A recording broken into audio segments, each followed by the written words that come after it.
लोक शिकलेले आहेत, त्यांच्याकडे ही डिग्री, ते डिग्री, ती डिग्री असते, पण आपलं घर कसं चालवायचं, घरामध्ये प्रेम संबंध कसे असायला पाहिजे, एकमेकांना कसं समजून घ्यायला पाहिजे, हे ज्ञान आपल्याकडे नाही आहे.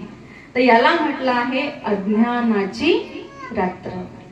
त्यानंतर या दुनियामध्ये दुःख खूप वाढलेलं आहे, तर याला म्हटलंय दुःखाची रात्र, अशांतीची रात्र. चालू आहे की नाही चालू आहे, चालू आहे की नाही चालू आहे.